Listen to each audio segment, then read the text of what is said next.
The ultimate tournament of everything. Welcome to the Ultimate Tournament of Everything, a bracket-style show where we compare everything that ever was against everything that could ever be, using Wikipedia and the internet.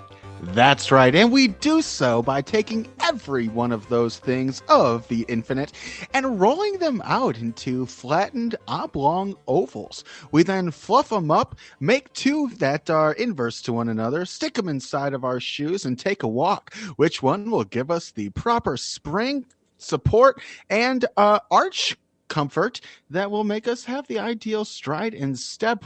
Well, that will be the one moving on to the next round of The ultimate tournament of everything. If only that's what we were doing, Dr. Scholl's would probably sue us because we would have a couple "Are you gelling? I'm gelling" commercials. Well, don't be gelling until you've walked a mile in our shoes, but we're going to take this mile 2 items at a time. Why don't we do so starting right now in round 1? Round one. In round 1, we have Martin Trunz against Sir John Johnstone, the 6th Baronet. Indeed, and that baronet sounds like a musical instrument, but indeed was a British Army officer facing off against Martin Trunz, who was a former ski jumper. Let's see which one of these is going to fly high into the next round. Martin Trunz, born May 2nd, 1970, is a Swiss former ski jumper who competed from 1990 to 1996. At the Winter Olympics, he finished 8th in the team large hill at Albertville in 1992 and 40th in the individual large hill at Lillehammer in 1994. 40th. How many people do they let compete in these events? That's a long ways down the charts there. What kind of medal do you get for 40th place? Lead. You get a lead medal. Well, Trunz's best finish was at the FIS Nordic World Ski Championships, where he placed 6th in the team large hill, which I like to call a mountain, at Val de Fiem in 1991, and 13th in the individual normal hill, which is a slightly smaller mountain, at Thunder Bay, Ontario in 1995. His best finish at the Ski Flying World Championships was 6th at Harakov in 1992, which was tied for his best individual career. Now, and because it was tied, he also finished 6th one more time at the Normal Hill event at Fallen that same year. So he peaked at the bottom of that mountain in 1992. Indeed. You don't want to be falling when you're jumping on skis. That being said, let's jump over to our other competitor, who may or may not have placed well on a mountain, Mr. Sir John Johnstone. Great name there, the 6th Baronet, way down in the orchestra. I don't know what a baronet is, but hopefully they will tell us. Now, Sir John Johnstone was the son of George Johnstone, who died in 1787, and his wife, Charlotte D. His mother married again in 1970 to Charles Edmund Nugent of course, the Ted Nugent family. Ah, the Nuges. Johnstone was brought up in the expectation of inheriting from his paternal uncle, the wealthy Sir William Pulteney, the 5th Baronet, who was a property developer and died in 1805, who had changed his surname from Johnstone. He left only one child, Laura Pulteney, the first Countess of Bath, who died in 1808. In consequence of his uncle's death, Johnstone became 6th Baronet and inherited a Scottish estate in Dumfriesshire. So a baronet is like a landowner. It's like a king that's not quite a king, or a baron that's not quite a baron, hence the baronet. Now, Johnstone had joined the Coldstream Guards in 1800 with the rank of ensign and fallen into bad company. Through the Duke of Cumberland, he was given a staff position with General Richard Vyse, but continued to run up heavy debts and make unwise associations. Yes, and then in 1806, Johnstone left the army, aiming to enter politics. So, yes, excellent here. Someone who's involved in the government, makes questionable decisions, definitely should run for office. He was, however, defeated for Dumfriesshire in 1806 general election. His opponent, William Johnstone Hope, possible relation there, it's not included, had been selected and won the seat in 1804 for the Tories when William Pulteney had, it was rumored, been trying to bring in Robert Coulter Ferguson, who was a barrister who had been imprisoned after an affray at the 1799 treason trial. Now, there was much interest in the 1806 contest. Patrick Miller, who had 10 years before broken with his patron William Douglas, the 4th Duke of Queensberry, and joined the Whig Club, contacted Charles James Fox about it. Now, Sir John Heron Maxwell, a Tory, passed over in 1804, might have run and split the vote. Johnson had backing from Lord Grenville, James Maitland, the 8th Earl of Lauderdale in Florida, and William Adam of Blair Adam. It was enough to make a contest of it, but no more. Johnstone losing by 26 votes to 34, he undertook to stand again and had the chance in the 1807 general election, but did not on that occasion.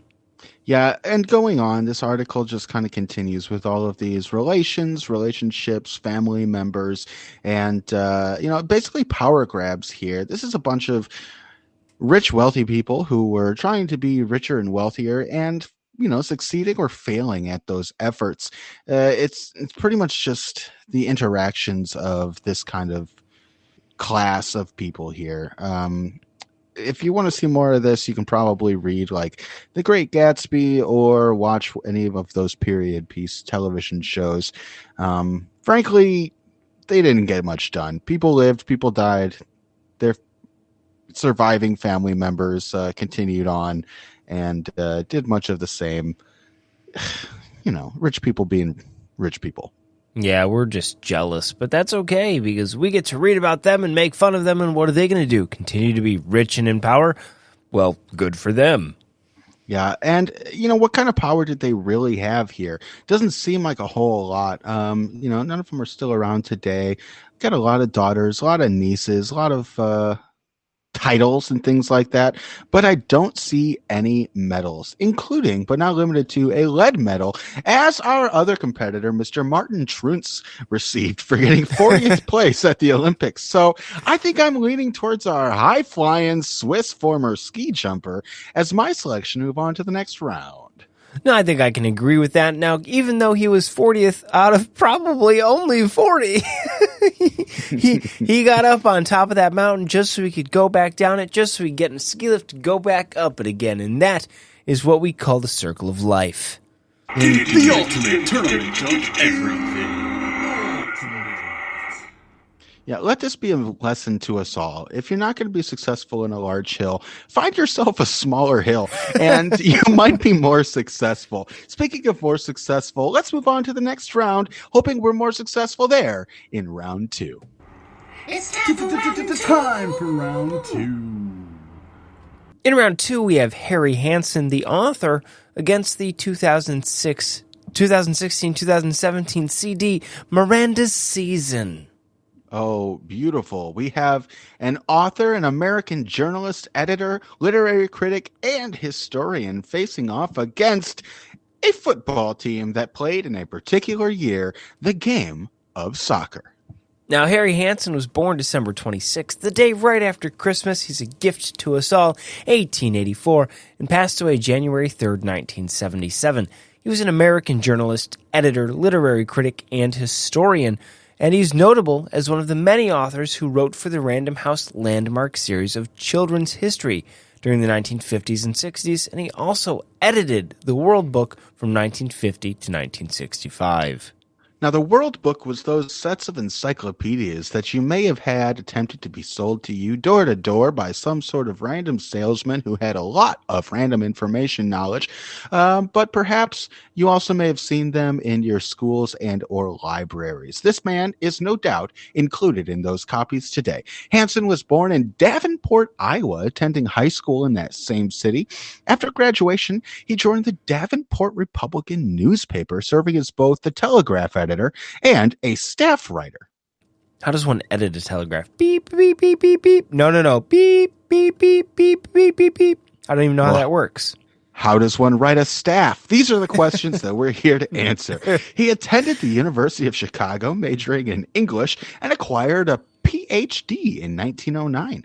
After graduation, he joined the Chicago Daily News as a staff reporter, and upon the outbreak of the First World War, he became the Daily News's overseas war correspondent in Europe.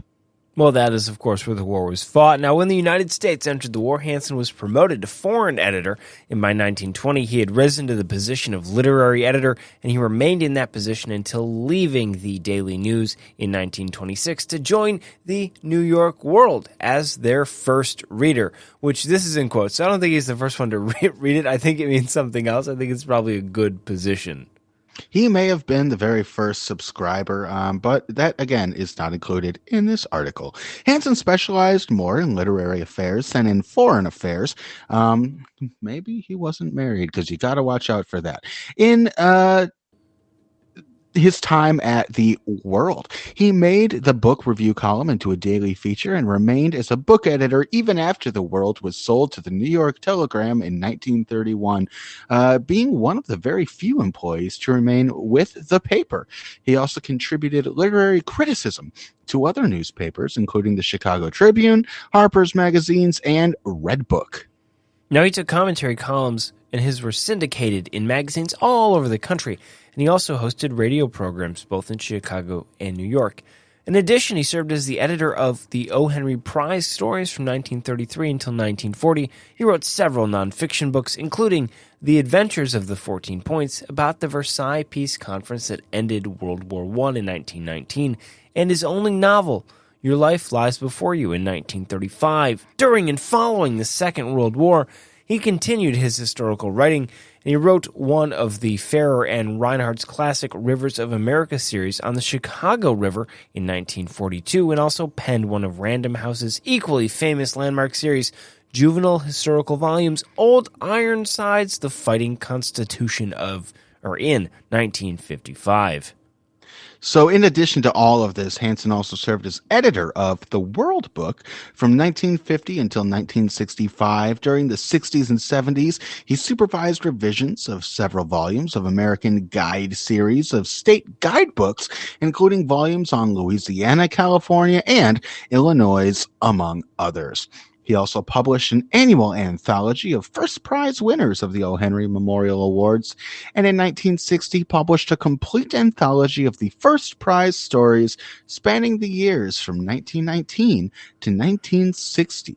That is quite the anthology, but that is not what he was most proud of. He was married to Ruth McLaren in 1914, and the couple had two daughters, Ruth Eleanor and Marion. Harry Hansen suffered a heart attack and died at the age of 92. And his papers and correspondence are preserved in the Newberry Library in Chicago, Illinois. Excellent. This was a sharp-looking guy, too. We've got a picture here. Kind of looks like Walt Disney, without facial hair, I would say, but a very nice bow tie. Sharp-looking guy, lots of books in the background. Very well-educated, as I'm sure were many of the members of the team that made up the 2016-2017 CD Mirandes season, the Spanish football team based in Miranda el Ebro from the province of Burgos.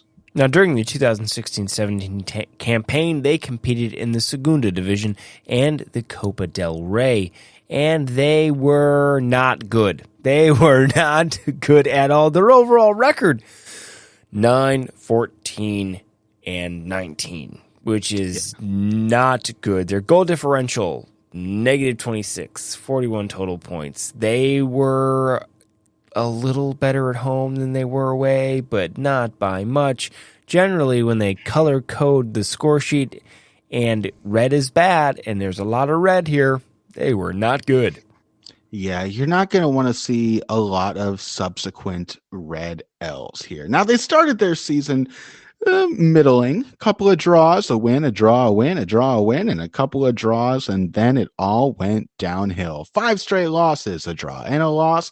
They finally pulled it all together with a win in Game 17, lost 18, won again in 19, had hope in their eyes, and after that, they would only win 3 more matches. looks like maybe 4 or 5, but it's a long season and it did not end well. Their Copa Segunda dreams did not end well, and they would have rather have been, I'm sure, in the Copacabana, where they would not be awarded a slot because they weren't the winners. Well, that's okay. They went into the world like most of us did at a draw, but went out on top. Winners. They won their very last game 0-2. And that's all that matters, because everyone remembers. Who cares how many games you lose? As long as you win the last one, then you're the champion forever. That's not how anything works at all. That's exactly how this show works, actually. Who cares what else you did? If you win this round, you are the winner. Yes, this round, but are you saying that this team is going to win over this man, Harry Hansen, with the wonderfully alliterative name? I am not, because they are worse than he is. He is fantastic, and they are awful. So then we have therefore ruined their legacy. They won their last game. We're feeling high and mighty. And here in this new competition they have entered, we have totally destroyed that and defunct all of the work that they put in, basically just in that last week of the season. 2016-17 Cita Miranda season, you are the loser. And Harry Hansen, you are moving on to the next round. The ultimate tournament of everything. They're just not Those good. be the breaks. Yeah. What are you going to do? And if you want to read about it, I'm sure you can read about it in the World Book.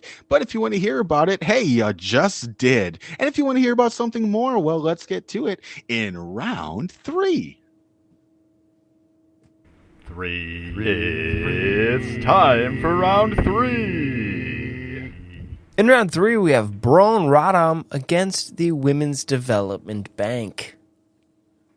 All right, a professional football club from Poland facing off against the Women's Development Bank. We're going to have to learn about what this is, but I'm pretty sure it looks like it was a group set up to remedy the political, economic, and social disadvantages faced by women. They're going to be a heavy hitter in this round, I can tell you right now. Let's dig into this tasty round. Now, the Braun Radom, the professional football club based in Radom, Braun Radom, of course, football, we mean soccer in this case. Now, this dates all the way back to 1926 when the workers of football club, I've never seen that letter before in my life, Tuchnik, formed the club of cyclists and motorcyclists, whose main sponsor of the club was a manufacturer of firearms. Now, in the course of time, other departments were added, and the organization changed its name to the Sports Club Braun. With financial support of the Luschnik plant, Braun emerged as the largest sports organization in the city of Radom, and by the early 1930s, Braun had such departments as archery, tennis, boxing, volleyball, cycling, and football, and construction of a new stadium and swimming pool was initiated, and a cycling track was built. Yeah, this is very interesting. The Polish word broń means weapons in this English language, as FB Kusnik. That's definitely, it's like an L with a slash through it. The main sponsor of the club, they're a manufacturer of firearms. So that might explain why archery was involved in there. The guns, however, were left aside. The organization continued to prosper after World War II. Perhaps their firearms came in handy during that event. In the 1960 Olympic Games in Rome, Braun's own Kazimierz Pazidor won gold medal in lightweight boxing, and Braun's cyclist Andrzej Michalak qualified to the 1980 Olympic Games. Also, its tennis players were recognized nationwide. Now, in the late 70s and early 80s, the football team played in the second tier of Polish football. Among the most famous players who began their careers there were Kazimierz Przybylsk, Thomas Dybinski, which took after Poland apparently, and Rafał Sadacki. In 1996, several departments became independent, and the football team was renamed into Radom Football Club. So, hey, let me get this straight.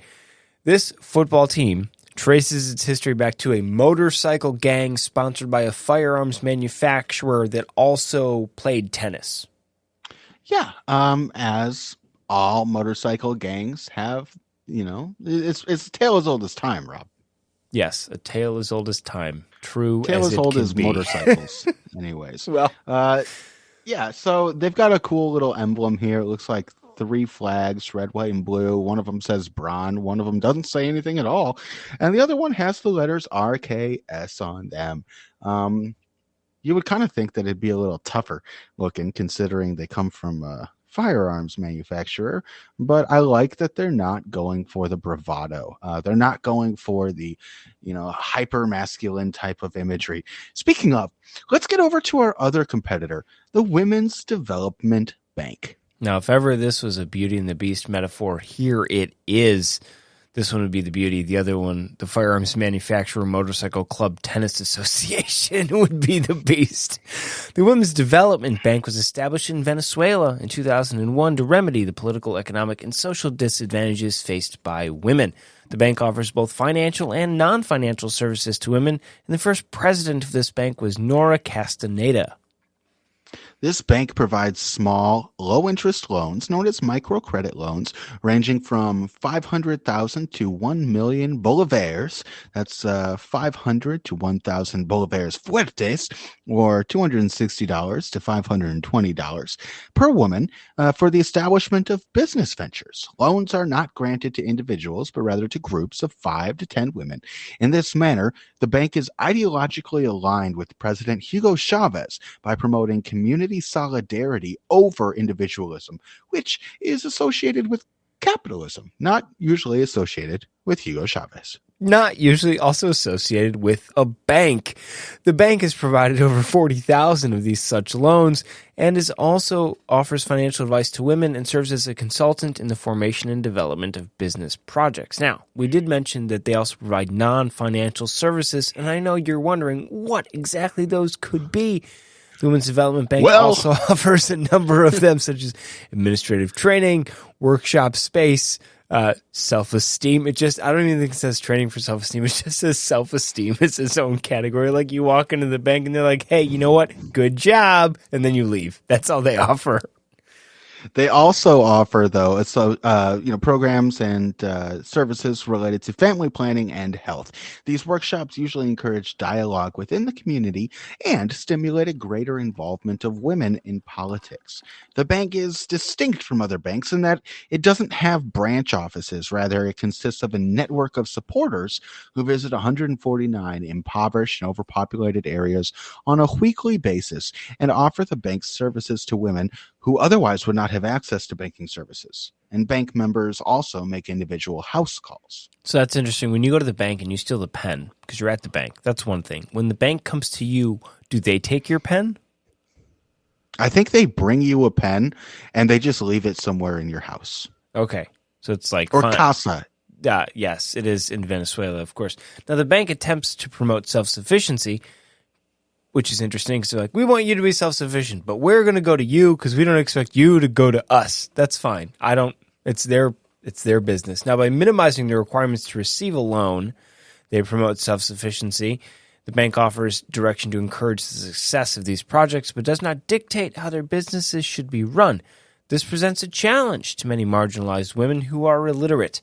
In instances where women are illiterate or otherwise have difficulty in overseeing a business venture, a female family member or friend will oversee the project until that woman becomes literate.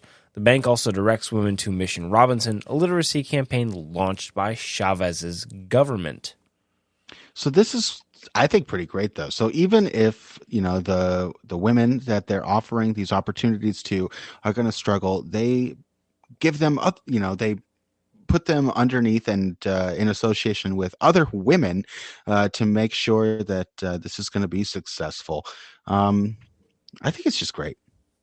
Yeah, it is great. It's so great that I think our motorcycle, tennis, football, firearms club has no chance. Yeah, kind of a sausage fest over there, and a whole bunch of guns, a whole bunch of sausage. That's going to give you a heart attack in the long run. And looks like the Women's Development Bank is just going to give you opportunity and prosperity in the end. So I think that we're both in accord. Moving the Women's Development Bank on to the next round of The ultimate tournament of everything. That's not even particularly close. No, although those are relatively low amounts for business loans. I think they could step that up a little bit. Yeah, probably, but also it sounds like that might be enough for them because there was like $1 million in their currency. Well, I maybe that's not enough. That's never enough. You always got to do one more. Speaking of one more, why don't we do one more? Moving on to the next round 4. My round 4 is ready. In round 4, we're going to talk about a low-angle shot and evaporatinib. Absolutely. I can't wait to hear you say that several times. We're talking about a shot from a camera angle positioned low on a vertical axis facing off against a medication used for the treatment of systemic mastocytosis. Ooh, very interesting. Let's see which one of these is going to get the perfect angle for victory. Now, in cinematography, a low-angle shot is a camera angle positioned on a low vertical axis anywhere from below the eye line and looking up. Sometimes it's even directly below the subject's feet. Psychologically, the effect of a low-angle shot is what makes the subject look strong and powerful. Now, if you've ever been to Canada and you've wondered, you know what? I think Canada needs to be scary and imposing. Well, they have a picture of a Mountie here. Royal Canadian Mounted Police Officer photographed from a low angle. Looks more imposing. And I hate to break it to you, Canada, no, he doesn't. He still doesn't. Well, basically, if you want to look at Canada from America, you've got yourself a low angle shot. So just go to the border, take a look, and if you're intimidated, that's what we're talking about right here. Now, there are several famous examples listed, including, but not limited to, from Citizen Kane, directed by the famous Orson Welles. There are many examples in this movie, such as a scene where Kane fires Leland. In fact, the scene where Leland confronts Kane after his defeat in the election is entirely shot from this low-angle view. Basically, it's from the perspective of if you are a real short individual, this is how everything's going to look, and that's got to be intimidating. Yeah, lay on the ground and look up, and that is exactly what it looks like. And would you believe it? Godzilla, almost all the shots of a Godzilla are from a low angle, probably because he's 50 feet tall. In Psycho, the house where Norman Bates lives is usually shot from a low angle. Also, it was put on the hill. In Star Wars, Darth Vader is often shot at a low angle. For example, the first time we see his character walking down the hallway. And in Saturday Night Fever, in the famous opening sequence, there are several shots from a low angle to emphasize Tony Manero's delusions that he is untouchable. Well, because you can tell by the way he moves his walk, he's untouchable. He's untouchable. Absolutely. He's untouchable, except if he has the mastocytosis, these tumors that are treated by this drug, then he's definitely not untouchable. Okay, Mike, why don't you give this other competitor with all the I's in it a shot at pronunciation? Oh, you mean avapritinib? Yeah, that's close enough. We're just going to call it the drug. So this is used for the treatment of avapritinib. Yeah. Everybody's heard of that. They would definitely, if they were going to sell it on TV, have to come up with a different word for it. Avapritinib is basically a medication used for the treatment of advanced systemic mastocytosis and for the treatment of tumors due to one specific rare mutation. It is specifically intended for adults with unresectable or metastatic gastrointestinal stromal tumor, or GIST, if you get my gist, that harbor a platelet-derived growth factor receptor alpha, PDGFRA, exon 18 mutation. Avapritinib is a kinase inhibitor. Common side effects include swelling, nausea, fatigue, asthenia, which is abnormal physical weakness or lack of energy, cognitive impairment, vomiting, decreased appetite, diarrhea, hair color changes, increased lacrimation, abdominal pain, constipation, rash, and dizziness. Or I think we should probably do it in TV commercial drug seller voice, shouldn't we? Common side effects include red short dizziness. avapritinib is indicated for the treatment of adults with these conditions we talked about. It was approved in January of 2020 and was granted Fast Track designation, Breakthrough Therapy designation, and Orphan Drug designation, which is apparently just drugs they give to orphans, and the FDA granted approval of this to Blueprint Medicines Corporation. Yeah, and they granted that approval based on evidence from one clinical trial of 204 subjects with GIST. The trial was conducted at 17 sites in the United States, Europe, and Asia. It showed a median PFS of 4.2 months compared to 5.6 months for regofenib. The difference in median PFS between avapritinib and regofenib groups was not statistically significant. The overall response rate was 17% for the avapritinib group and 7% for the regorafenib group. The Voyager trial evaluated the efficacy and safety of avapritinib versus regorafenib in patients with third or fourth line GIST. Basically, it was mildly better than the previous treatment that they had been using for this condition. Hey, we could talk about it more, but it's a loser, and we know it's a loser. The low-angle shot is the winner. We could mispronounce this word over and over again for an audio-only podcast, but instead, we should move on. Agreed. You are intimidating. And moving on to the next round, low-angle shot. Congratulations. The ultimate tournament of everything. It's kind of the opposite of like what you want to do with a selfie. Like with a selfie, you want to make yourself look like nice and approachable. So you'll hold your camera up way high. But with this low angle shot, you hold it down low so that you look imposing and intimidating. Yeah, you ever hold a selfie camera a little too low and you're like, oh my gosh, who has 9 chins? And it's you! It is you. Absolutely it is. Round 5. Them's fighting words, and fight we will. The Battle of Yalu River against Timothy Vogel. Two big old fighters here. A battle it was the first battle of the Russo-Japanese War, facing off against an individual who knew how to fight himself, a New Zealand cricketer. Yes, this is going to be a sticky wicket. Let's dive in. The Battle of the Yalu River lasted from April 30th to May 1st, 1904, which, if I'm counting, that's just those 2 days, isn't it? It's just it's those 2 days. It was the first major land battle during the Russo-Japanese War. It was fought near Uiju, modern village of Sinuiju in North Korea, on the lower reaches of the Yalu River, and on the border between Korea and China, also known as the Yalu River Crossing Operation.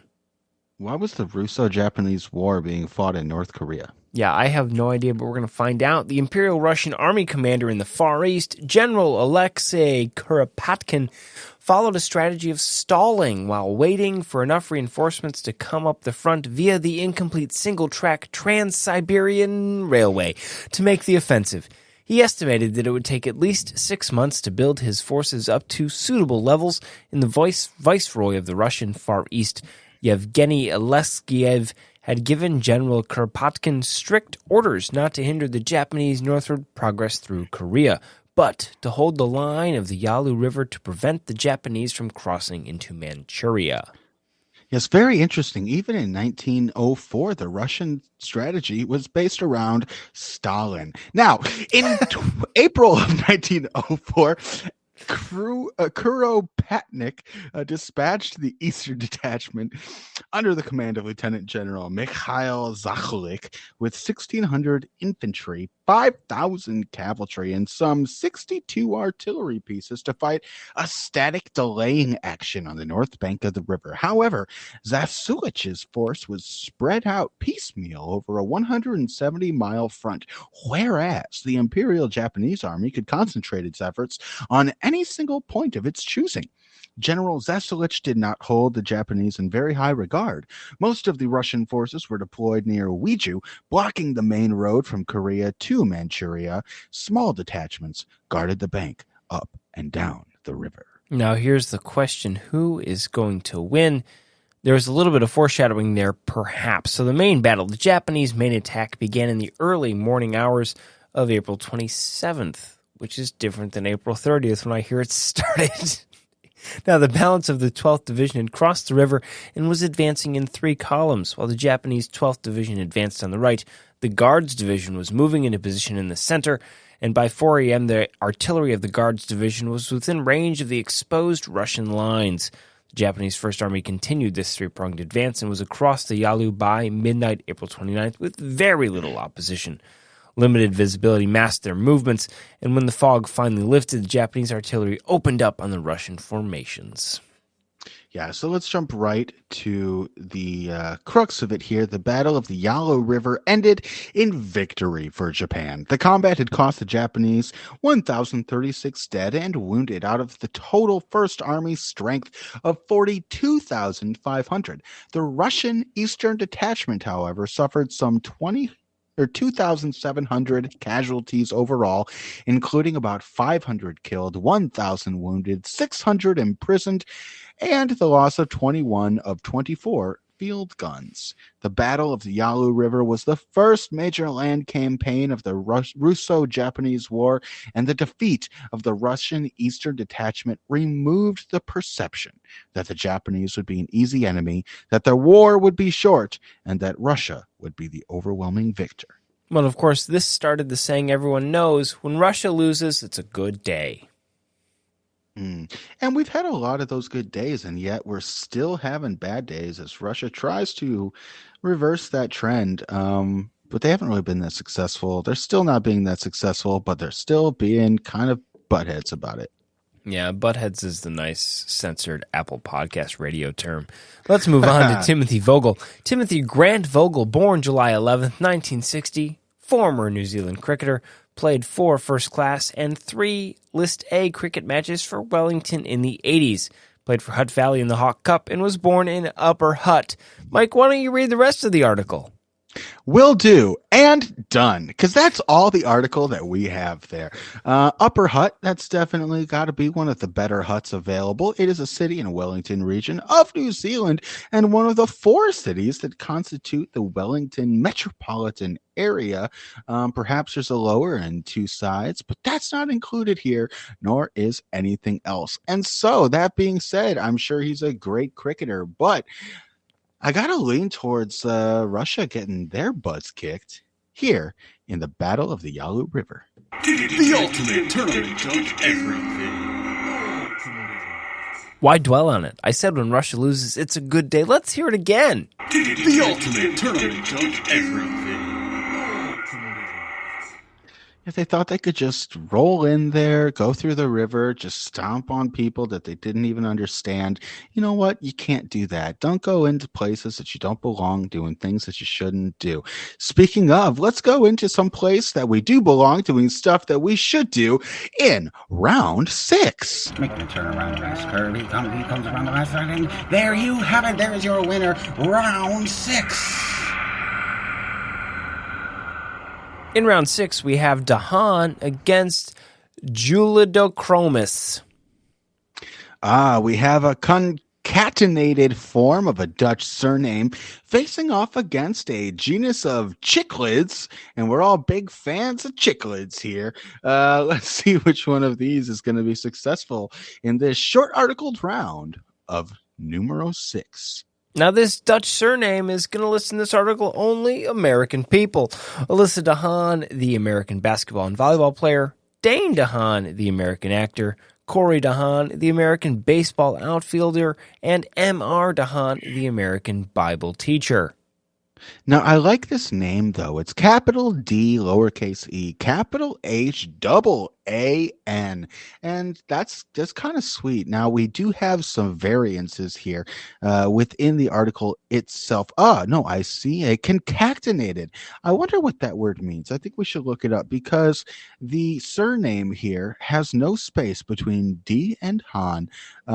And the original version of Dutch has a space between. And I can see here, looking this up, concatenated actually means link things together in a form or series. So we've taken these two names, probably day, likely meaning of. Oh, look at this. It's a Dutch family name meaning the rooster. That's Oh. interesting. Hey, I bet you didn't know that before you started this podcast. So look at that. That is your fact of the day. We should almost have like a chime song. Fact of the day. There you go. Now let's talk about this.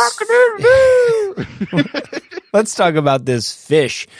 Juliodochromis, the genus of cichlid in the subfamily Pseudocrenellelabrinae, okay, commonly called julies, and are endemic to Lake Tanganyika in eastern Africa. This genus includes 6 formally described species, some with a number of local variants of uncertain taxonomic status, and further taxonomic work is required to determine how many species exist. They do closely relate.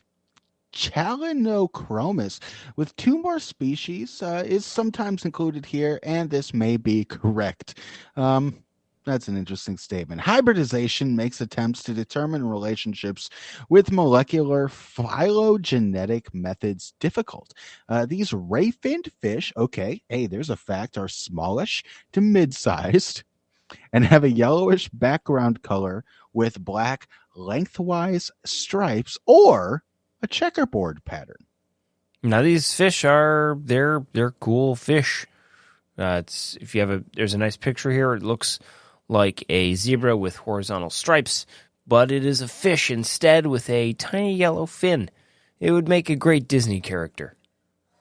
Yeah, actually, we have a few different pictures that are available because we're talking about a genus. Okay, so there's a number of them involved in this family here. Some of them have more stripes. Some of them have thicker, thinner stripes. We do have most of them with horizontal stripes, though some have vertical stripes as well, including the Judochromis malariae.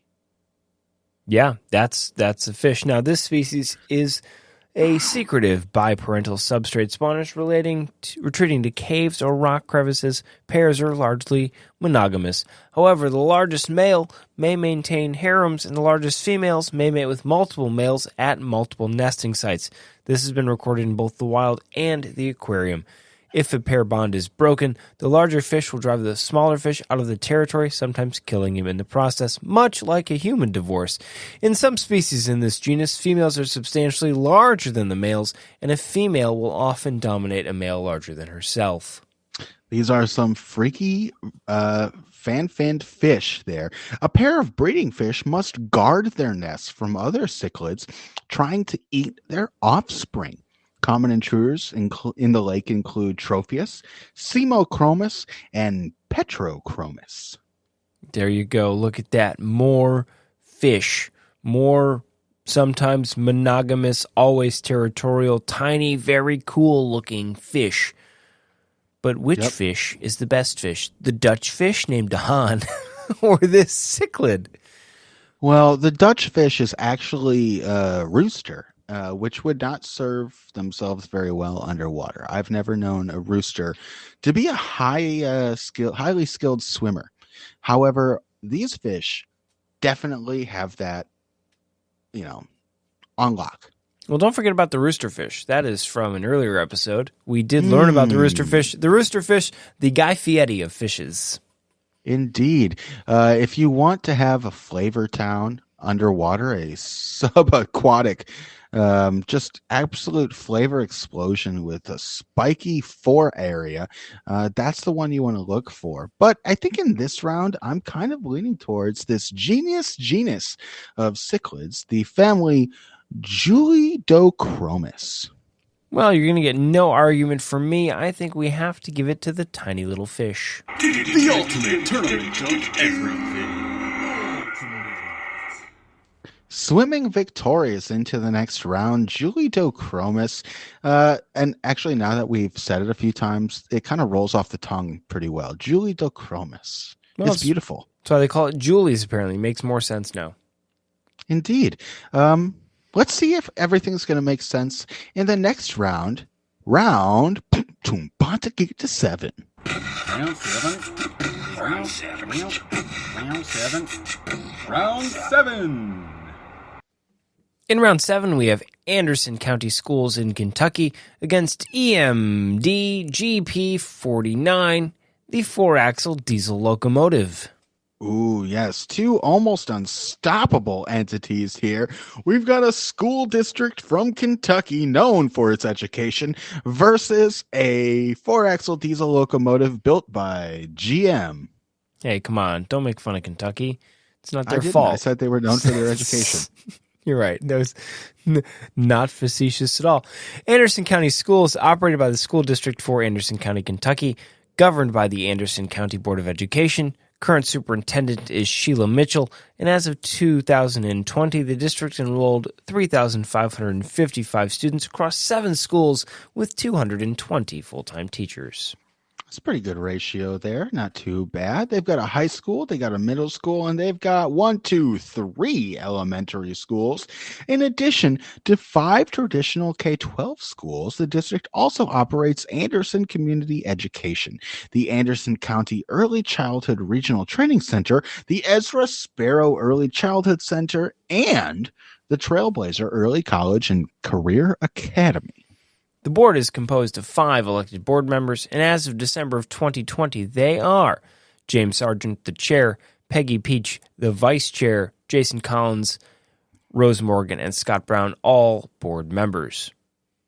Indeed. And got to think that they may have risen up through this school system, and now look at where they are now. They must be successful, as must be all of the graduates of this school system. But that's all that we know. They've got a budget of $41 million. That's pretty good. How's that break out? 220 teachers to 55 students. That's how many students per teacher? Great question. 20 Let's to, it's see like here. 17 to 1. 16 to 1. You gonna do the math for us? Oh, yeah, it's 16 to 1. Good job there, Rob. Hey, and that's why you may have graduated from this school district. They've got 7 schools. That's pretty good. I mean, we don't have any exceptional information here, but it seems as though they're doing quite well, and I'm sure that all of their students are as well. Yeah.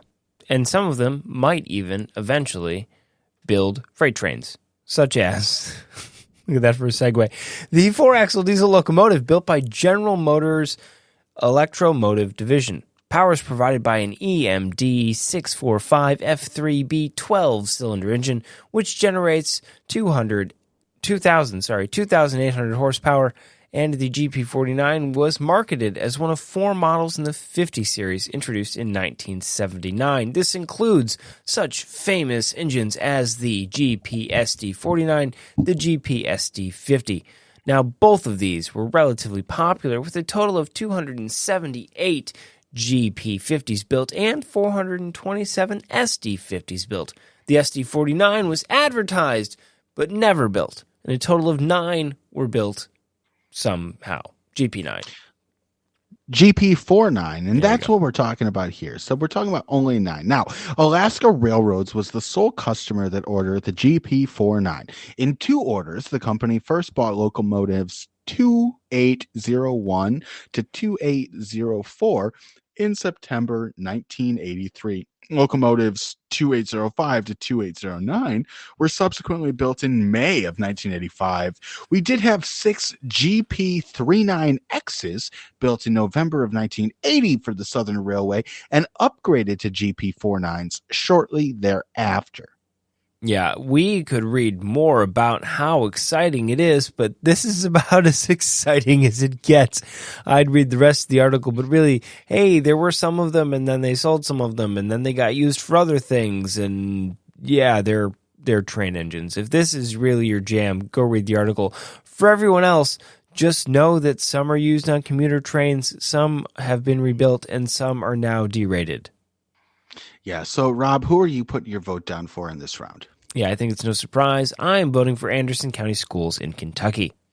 And I'm doing the opposite, going with the freight train, chugging along. And so we find ourselves on the tracks at an impasse here at Time for a tiebreaker. Well, since we can't agree, one of us is wrong, and it's probably you, but we're going to let the universe decide through the fate of a random number. Absolutely. We're going to decide that random number by looking into our crystal balls, putting them on the tracks, letting a train run over them and flatten them, and then seeing what number the shards resemble. That is probably not what we will do. Instead, why don't we just pick a number between 1 and 10,000? And here's the thing. If we actually had to pick between children and old rusty engines, I can't believe you're not picking the future of the United States, at least the future of Kentucky. Instead, you're picking a train from Alaska. Yes, mostly just to be contradictory. Perfect. So I'm going to pick 3,555, which is the number of students in the Anderson County School District. Okay, that is a good reason to do so. I'm going to be bold here, and I'm going to go with the number 2,800, which is the amount of horsepower that this train was rated at. Well, our randomly selected number from the power of Google is 4,739, making Anderson County Public Schools in Kentucky the winner. The ultimate tournament of everything. Well, EMDGP49, you kind of went off the tracks there and couldn't pass the test to beat the school district. And so, Anderson County Schools, you're moving on to the next round. Why don't we do the same, moving on to round 8? I say, would you by chance have any round 8? Round 8! No, round 8 is going to be a doozy. We're going to talk about Craigend, Glasgow, and the list of candidates in the 2008 United States presidential election. Oh, big heavy hitters. Craigend, a neighborhood in the Scottish city of Glasgow. We all know and love that place, facing off against a list of individuals that we know and have a whole bunch of mixed feelings about, probably, from the not-so-distant 2008 United States presidential election. So I cast my ballot to jump right into the mix of it. Now, Craigend is situated on the north of the River Clyde, immediately west of Garthamlock, east of Hagenfield Park and Rochesy, and separated from Cranhill and Queensly to the south by the M8 motorway. Now, an area of open ground is to the north, and the local landmarks are 2 water towers, which are beautifully illuminated at night. Yes, you want to really see that at, when you look up and the moon hits your eye like a big pizza pie. That's a water tower. In the 1970s and 80s, Craigend was considered a high amenity area due to the large number of water towers. It's back and front door houses compared to tenements in the neighboring areas of Ruchazi and Garthamlock. The building fabric of Craigend is now somewhat poorer than these areas, which, as they have been revigorated and rebuilt as part of the city's East End regeneration scheme. Craigend has 3 schools, Sunnyside and Avenue End, and St. Rose of Lima, which is a Roman Catholic school. Indeed. We've got some pictures. We do see a photo of this looks like one of their lovely aforementioned water towers. It's big, it's bold, it's got horizontal stripes. I'd want to see that at night. Make sure I knew where it was.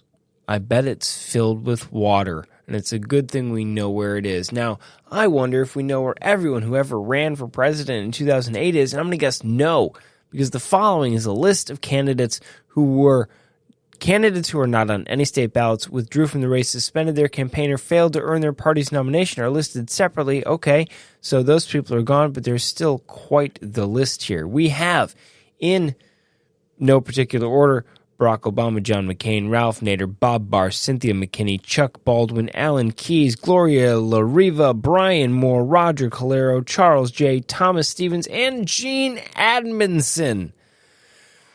Yeah, wow. I kind of thought I would recognize more of those names. Yeah, Yeah, apparently not. Let's see if some of these sites are still running. Let's see if bobbar2008.com is up and running still. It Now, is one not. name One name that you didn't include there was Ron Paul, who was on the ballot in Louisiana with Barry Goldwater Jr. on the Louisiana Taxpayers Party ticket, and in Montana with Michael Perotka on the Constitution Party of Montana ticket, even though the latter is associated with the National Constitution Party. Paul's supporters also qualified him to receive write-in votes in California. Paul was no longer actively running for president, however, when he attended ballot status and asked to be removed. His request was denied by the Montana Secretary of State because the request was sent to him too late. He didn't even want to be eligible, and yet Ron Paul, there he was on the ballot.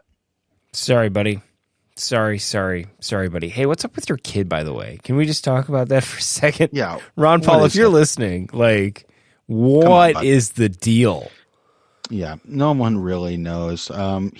He asked to be removed from that as well, but it was likely too late. So obviously the winner of this election was the aforementioned Barack Obama with his vice presidential individual Joe Biden, who some of you may know now as the current president of the United States. Everybody else was a loser, more or less. Yeah, and if you didn't know the Joe Biden part, perhaps you're in a small town in Oklahoma whose paper just decided to tell you that was that Oklahoma or was that California? You'd have to go and check out one of our previous episodes. You don't got to go back too far, but I recommend that you do because we've got 48 episodes before this one and a whole bunch of scouting reports that you can check out to learn about a whole bunch of wonderful stuff and hear some funny things as well. Speaking of funny things, let's get back to American politics. Yeah, it'd be funnier if it wasn't so sad. So this list of candidates is a list of people that I have chosen to forget about, at least for most of my time. Remember Sarah Palin?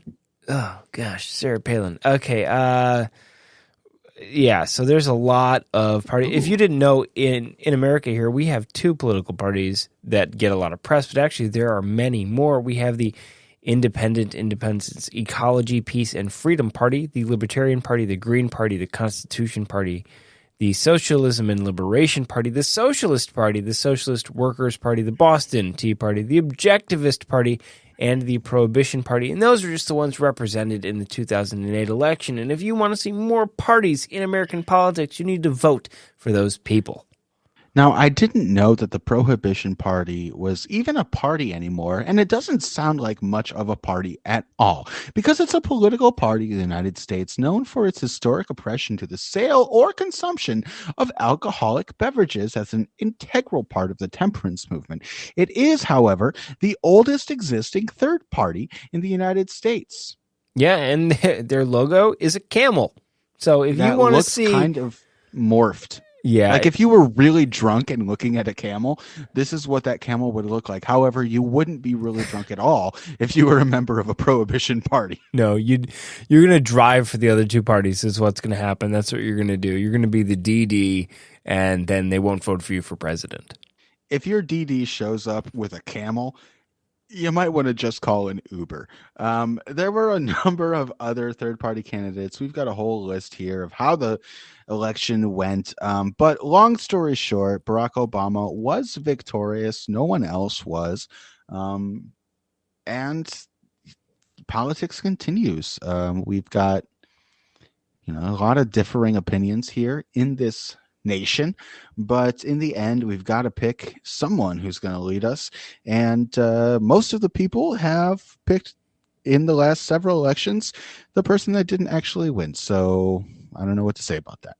Yeah, sorry guys, sorry, you can't win them all, and that's actually how democracy works. You literally cannot win them all. Eventually you have to stop running. That's kind of how we do it here. So that being said, who's going to win it all here in this round? I'm going to go for the place with the two beautiful water towers. Oh, I love a good water tower. I can only see one. I'd love to go and see the other, especially when it's illuminated at night. Craig and Glasgow, you're moving on to the next round. The ultimate tournament of everything. Sorry, guys, it got away from us there. We were having flashbacks. It's anyway. Let's flash forward here instead of back. It's about time for round 9. round 9. In round 9, our final round, we're going to talk about Park Cho-ae against Tripoxylon lactarse. Music to my ears, just as would come out of our first contestant, Park Cho-ae, who is a South Korean singer, as well as our other contestant, who might, their song buzzes in your ears. It's a square-headed wasp in the family of crab Baronet. Let's see which one of these is going to sting us and make us choose them to the winner. Spoiler alert, the Wasp is going to lose, but we'll read about it anyway. So, We'll see. Park Cho-ae, South Korean singer, best known as a former member of the girl group AOA, born March 6, 1990 in Incheon, South Korea. She wanted to major in music at university, but her conservative father said, no, you be in a girl group. No, he didn't say that. He wanted her to get a traditional job, so she enrolled in aviation business administration and worked as an IPTV salesperson, where she secretly auditioned to be an idol, failing the audition 15 times. But not to be denied, her first step in becoming an idol was when she met singer-songwriter Juniel, who told her about FNC's auditions for the girl group AOA. Both Juniel and Cho were previously trainees at a company that went bankrupt.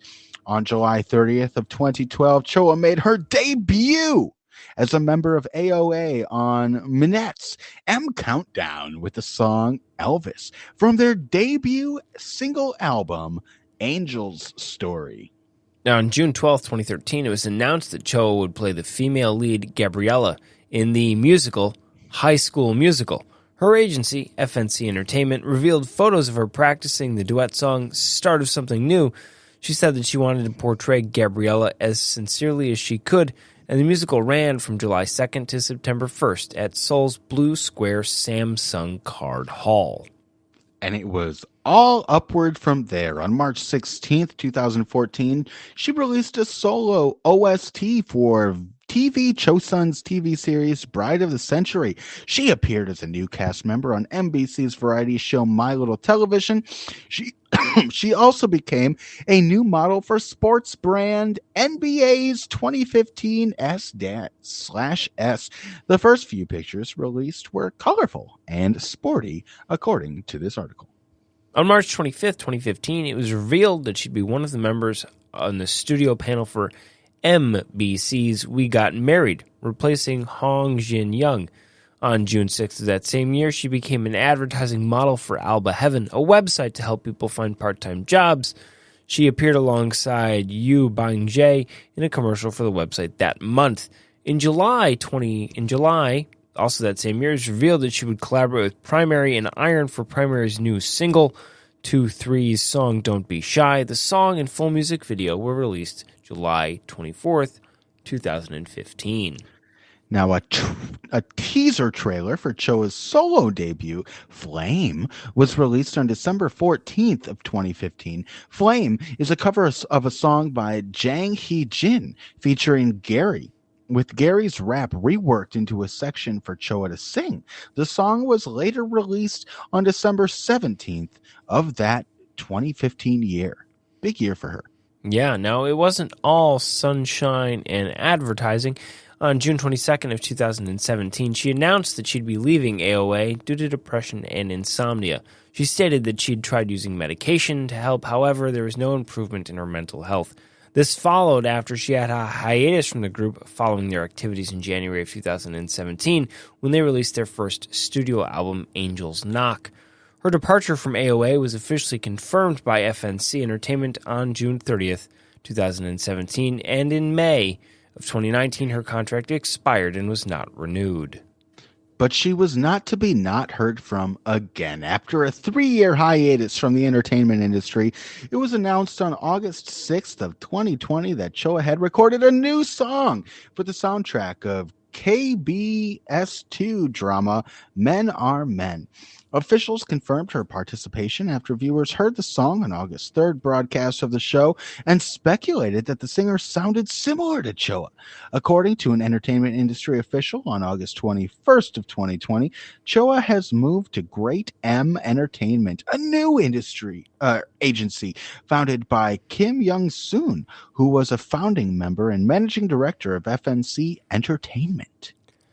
I don't know, reading this article, whether her dad was right or she is living out her dream. I'm not quite sure, because it sounds like she's not being all that successful and it's not really working out for her, but I don't know.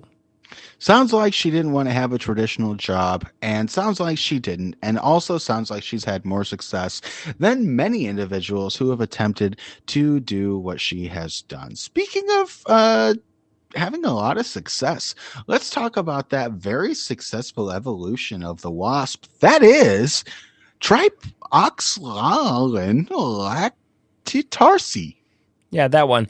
Now this, of course, the square-headed wasp, found in Central America, North America, and South America. These are fairly common and harmless. Sounds like this was written by a wasp. Black wasps that build muddy, elongate nests on the external walls of houses and low-story apartments. Their characteristic nests resemble pan flutes in shape and are provisioned with spiders captured and paralyzed by the mother wasp. Okay. It lays an egg within each elongate nest cell amongst the invalid spiders, from which a larva will hatch and slowly consume all the spiders as food. Okay. This species apparently undergo 4 larval molts until completing their development as pupa inside a black cocoon. So, okay, we have No. hang on. We have a wasp, square-headed wasp, which apparently doesn't sting. Well, okay, hang on. It says common, fairly harmless. So harmless means it can't kill you, but I bet it's a jerk. So it not only it kills spiders. So this wasp goes out and finds dead spiders and then sticks them in mud to the side of your home and then stings you if you're around it. This sounds awful. It looks like a pan flute. I mean, what if some kid picks this up off the side of the street thinking, oh, look, an instrument with which I'll be able to make beautiful music. And all you find in there is mud spiders and wasp larvae. Dead spiders. That's not music. No, That would never have made it onto the Korean charts. I'm gonna have nightmares about this wasp. That's what we get for making this the last entry. This is literally one of the worst and most horrible, and nature's amazing, isn't it? Golly. Yeah, just when you think, oh, that can't get worse, well, here's a wasp that collects dead spiders and sticks them to the side of your house. In a flute. And then lays their babies in it. It's okay. Let's pause here. Let's stop talking about the horribleness that is this square-headed wasp, and let's talk instead about the Tournament of Everything. We've given one plug already. This is a show that we try to put out weekly, where we talk about 18 of the random things using a random link generator off Wikipedia. The universe really decides what we're going to talk about week to week. And if you want to hear more of them, we need you to rate, like, share with your friends, leave a review, something to motivate us to do this more often, because we usually do it once a week, but every once in a while we get a contestant like this and I go, I don't want to read any more Wikipedia today. What if the next wasp lives in my car? Well, I think that would be good. It would get you out of your car, get you back into the studio so we could record more of these. You know what? We would really appreciate it if you'd like, rate, comment, and subscribe. But if you don't want to, that's also fine. Just feel grateful that none of us are living amongst these terrible pan flute deriving almost said moths, because we so frequently have moths. If you listen to this podcast a little bit more, which we hope you do, you'll find that to be true. Oh, boy, I am shook. Yeah, well, I'm not that shook. Park chose the winner. No? I disagree. What? Come I on. disagree. No. You're wrong, though. We're talking about existence. We're talking about the everything. Look, you know what? There's a lot of pop singers in the world.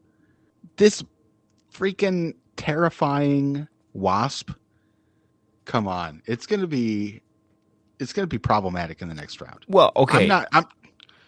It will All be right. problematic because it will collect the bodies of its foes and stick them to the side of a house in a flute. Yeah, it'll do that. Yeah, you know what? Hit the button. Hit the button. The button? The ultimate tournament of everything. Not that one. We're having a tiebreaker, buddy. No. Come on. We're not doing a tiebreaker. I wanna see this wasp again, but not outside of my house in a flute. Okay, you know what? I'll give it to you. That's fine. We can move the wasp on. That's okay. It can win. All right. That's fine.